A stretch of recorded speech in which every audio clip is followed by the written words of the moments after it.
এতিয়া ঠিক আছে যিটো কথা এতিয়া হেমাংগ ঠাকুৰীয়াই কৈ আছে যে এইটো শনি সংকেত মানে ইউডিএফৰ চৰকাৰত আহিলে এইটো হ'ব সেইটো হ'ব এই কথাটো ক'বলৈ তেওঁলোকে কাণ্ডটো কৰিছে আচ্ছা আৰু এটা কথা হেমাংগ ঠাকুৰীয়াই আজি কওক আজি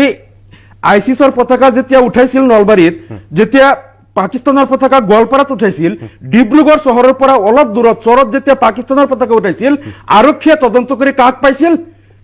প্ৰত্যেকটা বিজেপিৰ আইটি সেলৰ সব সংবাদ মাধ্যমত প্ৰকাশ পাইছে আইচিছৰ পতাকা কোনো ইউডিএফৰ মানে উঠোৱা নাই নলবাৰীত গোৱালপাৰাত কোনে উঠাইছিল সব বিজেপিৰ ডিব্ৰুগড়ত বিজেপি উঠাইছিল সব কথা মিডিয়াত প্ৰকাশ হৈছে তেওঁলোকে গাপ দিব চেষ্টা ৰবা মোৰ কথা কমপ্লিট কৰিব দিয়ক আপুনি কওঁতে মই কোৱা নাই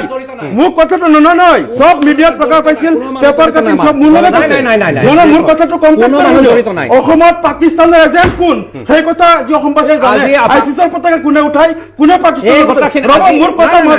মাজত ইন্টাৰভিউ নকৰিব কথা কমপ্লিট কৰিব দ্বিতীয় কথাটো হ'ল যে এখন নিৰ্বাচিত চৰকাৰৰ এগৰাকী যিজন সেকেন্ড মানে যিজন মুখ্যমন্ত্ৰীৰ পিছতেই তেখেতে টুইট কৰি পেলাই কৈ দিছে যে তাত পাকিস্তান জিন্দাবাদ বুলি ধ্বনি দিছে টুইট কৰি ফেচবুকত দি অসমকৰ উত্তৰ কৰিবলৈ দি বহি আছে এখন নিৰ্বাচিত চৰকাৰৰ মন্ত্ৰীৰ কাৰণে এইটো উচিত আছিল নে মেচিনাৰী তেওঁলোকৰ হাতত আৰক্ষী চিআইএছএফৰ পুলিচ তাত কমপক্ষে অৰ্ধ শতাধিক আছিলে তেওঁলোকৰ মেচিনাৰী সকলো আছে তেওঁলোকে গোটেই চাইবাৰ সেল লগাই হোক যেনেকৈ হোক তেওঁলোকে গ্ৰেপ্তাৰ কৰি যদি কোনোবাই পাকিস্তান জিন্দাবাদ দিয়ে ঠিক আছে আমিল ইছলাম আপোনাৰ প্ৰশ্ন আছে আপোনালোকে গোটেই ঘটনাটো টুইট কৰি মোৰ এটা প্ৰশ্ন আছে আমিল ইছলাম শুনক আপুনি যে চাওক আপোনালোকৰ বদৰুদ্দিন আজমল যোৱাৰ সময়ত আপোনালোকৰ সমৰ্থক তাত আছিল এইটো আপোনালোকৰ দলৰ দায়িত্বৰ কৰ্তব্য হয় হেমাংগ ঠাকুৰীয়া নহয় আপুনি ক'ব আপোনাক সুযোগ দিয়া হৈছে আপোনালোকৰ দলৰ কৰ্তব্যৰ দায়িত্ব আছিল যে সেই ব্যক্তিজনক চিনাক্ত কৰি আৰক্ষীক গতাই দিয়াৰ না আমাৰ তাত দলৰ বহুতে ভিডিঅ' ৰেকৰ্ডিং কৰিছে তেওঁলোকেও তাত চাইছে আপোনালোকে পাকিস্তান জিন্দাবাদ বুলি কোৱা নাই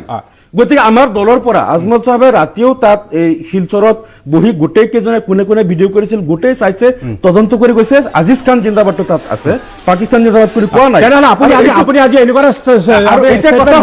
যদিহে কৈছে তেওঁক গ্ৰেপ্তাৰ কৰক নাই এইটো মই কৈ আছিলো যে মন্ত্ৰী এগৰাকীয়ে সত্য তেওঁ নিৰূপণ নকৰাকেই কথাটো সঁচা নে মিছা দায়িত্ব জ্ঞানহীন কাণ্ড এটা কৰি তেওঁ ফেচবুকত টুইটাৰত আপলোড কৰি দিলে তেওঁ মেচিনাৰী আছিল যদি তাত পাকিস্তান জিন্দাবাদ দিয়া বুলি প্ৰমাণ আছিল প্ৰমাণ যদি আছিল তেওঁৰ আৰক্ষী আছিল তাত বাহিনী আছিল তেওঁলোকৰ প্ৰমাণ লৈ পেলাই তাৰ পিছত মন্ত্ৰী এগৰাকীয়ে টুইট কৰিব লাগিছিল আৰু যদি প্ৰমাণ নাই কেৱল অসমখন উত্তপ্ত কৰাৰ কাৰণে তেওঁ টুইট কৰি দিলে এতিয়ালৈকে তদন্ত হোৱা নাই এইটো প্ৰমাণ হোৱা নাই কোনোবাই কৈছে নে নাই কোনে কৈছে এইটো এগৰাকী মন্ত্ৰীৰ দায়িত্ব আছিল নে সেইটো সত্য প্ৰমাণ কৰি পেলাই প্ৰমাণ লৈ তাৰ পিছত দোষী কৰায়ত্ব কৰি তাৰ পিছত ক'ব লাগিছিল যে এইজনে পাকিস্তান জিন্দাবাদ বুলি অসমত এই চৰকাৰ থকাৰ পিছত যদি এইখন অসমত কোনোবাই পাকিস্তান জিন্দাবাদ কৰিব পাৰে মন্ত্ৰী যদি স্বীকাৰ কৰিছে মই ভাবো এইখন চৰকাৰৰ ক্ষমতাত থকা নৈতিক অধিকাৰ নাই আজিয়ে ৰিজাইন কৰিব লাগে তেওঁলোক ক্ষমতাত থাকাত এই অসমত কেনেকৈ কোনোবাই পাকিস্তান জিন্দাবাদ